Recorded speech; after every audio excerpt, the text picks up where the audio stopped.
ज्ञान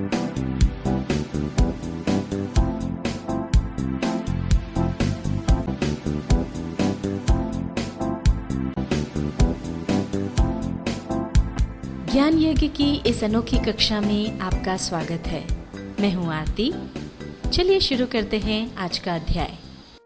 tally ERP 9 के इस अध्याय में हम सीखेंगे खरीद के बिल यानी परचेस बिल में लगे हुए चार्जेस को माल की लागत यानी कॉस्ट में जोड़ना। जब हम कोई माल खरीदते हैं यानी परचेस करते हैं तो कई बार परचेस बिल में कुछ एडिशनल चार्जेस भी जुड़े होते हैं, जैसे गाड़ी भाड़ा है, पैकिंग चार्जेस हैं, इस तरह के कई और दूसरे चार्जेस भी हो सकते हैं जो माल की कॉस्ट के साथ जुड़े होते हैं। उदाहरण के लिए हमने 2000 रुपये का कोई माल खरीदा और उसमें एडिशनल चार्जेस जो हैं वो 500 रुपये के जुड़े, तो अब टोटल जो अमाउंट आया, जो बिल बना, वो 2500 रुपये का बना।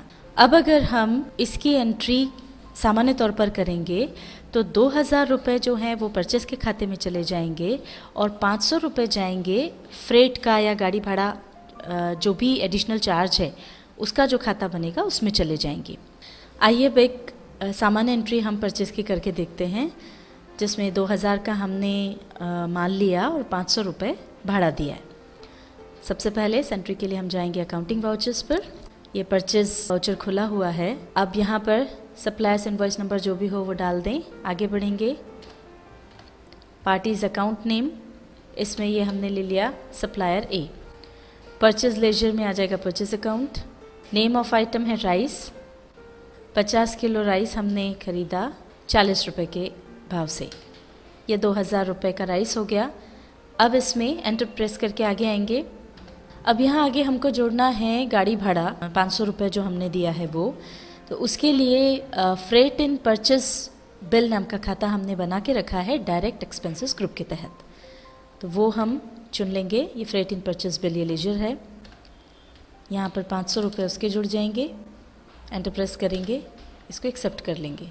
अब ये जो हमने एंट्री की है इसको हम स्टॉक आइटम में जा कर के देखते हैं। इसके लिए एस्केप की दबाते हुए यहाँ से बाहर होंगे। अब हम जाएंगे डिस्प्ले के अंदर और यहाँ से अब हम जाएंगे इन्वेंट्री बुक्स में और यहाँ से स्टॉक आइटम में। अब स्टॉक आइटम की लिस्ट में से हमको चुनना है राइस। ये देखिए दिसंबर में हमने एंट्री की 50 किलो राइस हमने ख़रीदा और यहाँ पर वैल्यू देखिए उसकी 2000 रुपये ही आ रही है, जबकि टोटल हमने इस खरीदी पे जो टोटल अमाउंट आया है वो है 2500 रुपये, पर यहाँ पर जो कॉस्ट नज़र आ रही है राइस की वो 2000 रुपये ही है। अब हम चाहते हैं कि जो 500 रुपये एक्स्ट्रा फ्रेट के रूप में हमने जो चार्ज दिया है वो भी इसकी कॉस्ट में जुड़ जाए और ये जो भी 2000 रुपये दिख रहा है 2000 की बजाय ये 2500 दिखे। इसके लिए हमको एक ऑप्शन चालू करना होगा। उस ऑप्शन को चालू करने के लिए पहले हम यहाँ से स्किप की दबाते हुए बाहर आएंगे। अब उस ऑप्शन को चालू करने के लिए हमको फीचर्स में जाना होगा, जिसके लिए शॉर्टकट की है F11। F11 प्रेस करेंगे और अब हम यहाँ जाएंगे इन्वेंट्री फीचर्स में। इन्वेंट्री फीचर्स में यहाँ पर परचेज मैनेजमेंट में हमको ऑप्शन मिलता है track additional costs of purchase. इसको हम कर देंगे यस और अब इसको कंट्रोल ए से एक्सेप्ट कर लेंगे। अब एस्केप की दबाकर यहाँ से बाहर हो जाएंगे। ये तो हमने ऑप्शन चालू कर लिया है। अब एक और परिवर्तन हमको करना होगा। फ्रेट इन परचेस बिल का जो हमने खाता बनाया था वो बनाया था डायरेक्ट एक्सपेंसेस ग्रुप के तहत। परचेस बिल में कॉस्ट के अलावा जो भी एडिशनल चार्जेस लगते हैं उनके जो खाते होते हैं वो प्रायः डायरेक्ट एक्सपेंसेस ग्रुप के तहत बनते हैं। और अब अगर हम चाहते हैं कि ये जो एडिशनल खर्चे हैं वो माल की जो कॉस्ट है उसी में जुड़ कर आएँ, उसके लिए डायरेक्ट एक्सपेंसेस ग्रुप में हमको एक अल्ट्रेशन करना होगा। उस अल्ट्रेशन को करने के लिए हम पहले जाएंगे अकाउंट्स इन्फो में। यहाँ से हम जाएंगे ग्रुप्स में और अब जाएंगे ऑल्टर में। अब यहाँ से हम चुन लेंगे direct expenses group. Enter press करते हुए आगे आएंगे, नीचे तक हम आ जाएंगे। नीचे यहाँ पर हमको मिलता है method to allocate when used in purchase invoice. यहाँ पर एक बात ध्यान रखें कि डायरेक्ट एक्सपेंसेस ग्रुप में जो अल्टरेशन हम करेंगे उसका प्रभाव उसके अंदर जो खाते बन रहे हैं उन सभी खातों पर नहीं पड़ेगा, वो प्रभाव केवल उन्हीं खातों पर पड़ेगा जो खाते हम परचेज इनवॉइस की एंट्री करते समय चुनेंगे। अब यहाँ पर हमको एलोकेशन की दो मेथड्स मिलती हैं, एप्रोप्रिएट बाय क्वांटिटी और एप्रोप्रिएट बाय वैल्यू। ये दोनों क्या हैं ये हम आगे सीखेंगे। अभी हम उदाहरण के लिए एप्रोप्रिएट बाय क्वांटिटी चुन लेते हैं और एंटर प्रेस करके इसको एक्सेप्ट कर लेंगे। स्केप की दबाते हुए यहाँ से बाहर आ जाएंगे। अब हमने जो ऑप्शन चालू करना था वो भी कर लिया है और डायरेक्ट एक्सपेंसेस ग्रुप में जो परिवर्तन करना था वो भी कर लिया है। अब हम पहले जो हमने सादे रूप में जो एंट्री की थी उसी एंट्री को हम वापस करके देखते हैं। इसके लिए हम जाएंगे अकाउंटिंग वाउचर्स पर, परचेज अकाउंट यहाँ पर है। अब एंटर प्रेस करके आगे आएंगे, पार्टीज अकाउंट नेम हम ले लेंगे सप्लायर ए। परचेज लेजर में आ जाएगा purchase account, name of item rice, quantity 50 kg, rate 40 rupees पर केजी था। एंटर प्रेस करके आगे आएंगे और अब हमको चुनना है फ्रेट इन परचेज बिल का लेजर। एंटर प्रेस करते हुए यहाँ पर अमाउंट डाल देंगे 500 रुपये और अब एंटर प्रेस करते हुए इस एंट्री को भी हम एक्सेप्ट कर लेंगे। अब राइस की कॉस्ट पर क्या इफेक्ट आया है ये देखने के लिए हम यहाँ से बाहर जाएंगे स्किप की दबाते हुए और अब यहाँ पर हम जाएंगे डिस्प्ले पर। डिस्प्ले से हम जाएंगे इन्वेंट्री बुक्स पर और अब जाएंगे स्टॉक आइटम्स पर। यहाँ से राइस चुन लेंगे, एंटर प्रेस करेंगे। ये दिसंबर में हमारी एंट्री है। अब इसकी डिटेल देखने के लिए हम एंटर प्रेस करेंगे। अब यहाँ पर आप देख सकते हैं ये दोनों एंट्रीज़ जो हमने की थी, पहले जो एंट्री की थी जो हमने पहले देखी भी थी उसमें हमने 2000 की जो खरीदी की थी वो यहाँ पर 2000 रुपये ही आ रही है और रेट राइस का था 40 रुपये प्रति किलो। इसमें जो 500 रुपये हमने एडिशनल चार्ज दिया था वो यहाँ पर जुड़ा हुआ नहीं है। पर इस ऑप्शन को चालू करने के बाद अब यहाँ पर आप देख सकते हैं कि वो 500 रुपये जो एडिशनल हमने पे किए थे वो भी इसमें जुड़कर आ गए हैं। तो अब वैल्यू हो गई है 2500 रुपये और हमारी जो आइटम है राइस है उसकी कॉस्ट बढ़ कर के हो गई है 50 रुपये प्रति किलो। इस तरह से ये तो हमने पुरानी जो एंट्री थी उसी को रिपीट किया था इसको बेहतर तरीके से समझने के लिए।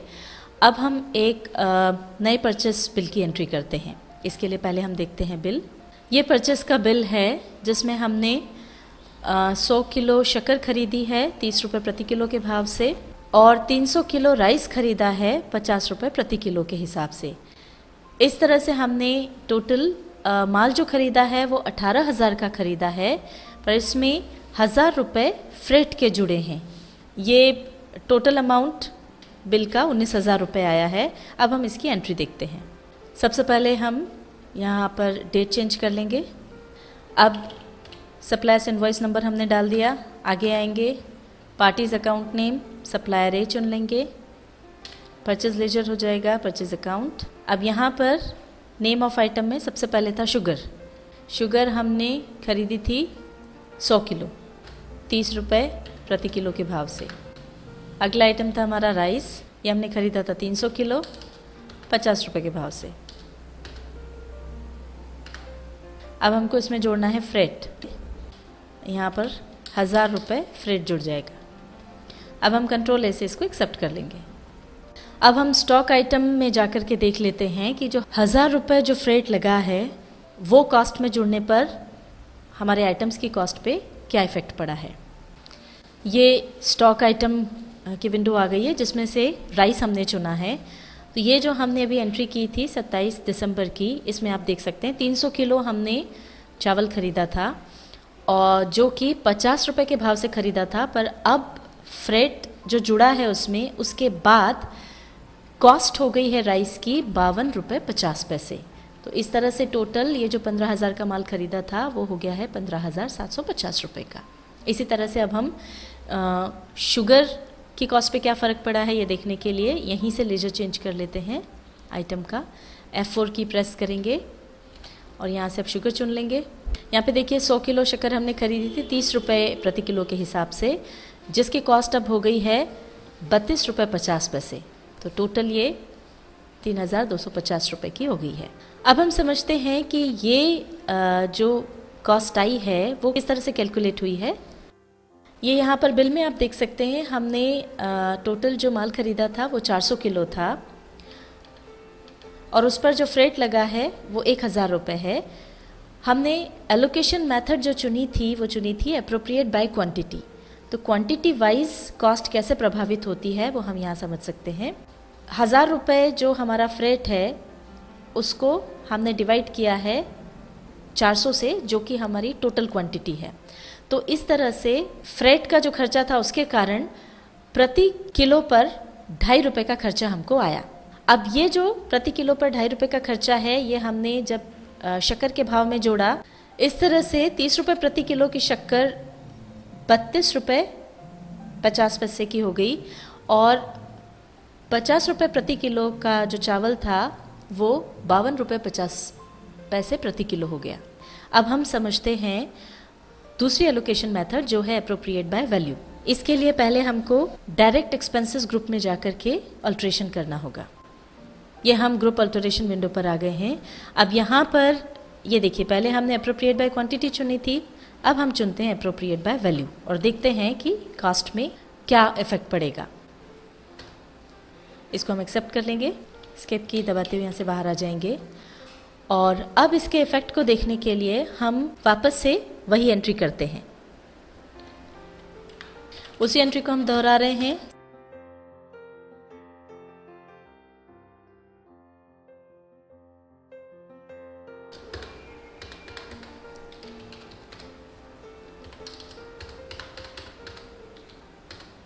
ये एंट्री हमने कर ली है, इसको अब हम एक्सेप्ट कर लेते हैं। अब ये देखने के लिए कि अब कॉस्ट पे क्या फ़र्क पड़ा है, हम वापस स्टॉक आइटम में चलते हैं। ये देखिए, यहाँ पर ये जो हमने एंट्री रिपीट की है वो नज़र आ रही है। एप्रोप्रिएट बाय क्वांटिटी वाली मेथड से कॉस्ट हो गई थी 52 रुपये 50 पैसे, जो कि appropriate by value method use करने पर हो गई है 52 रुपये 78 पैसे। इसी तरह से शुगर की कॉस्ट पे क्या फ़र्क पड़ा है उसको देखने के लिए F4 की हम प्रेस करेंगे, लेजर चेंज करेंगे। ये देखिए, शक्कर पहले 32 रुपये 50 पैसे हुई थी, जो कि अब इस मेथड को यूज़ करने के बाद 31 रुपये 67 पैसे हो गई है। ये कैलकुलेशन किस तरह से हुआ है आइए वो समझते हैं। जिस तरह से क्वांटिटी वाइज जो चेंज आया उसमें हमने देखा कि प्रति किलो हमको 2.5 रुपये का खर्चा आया है।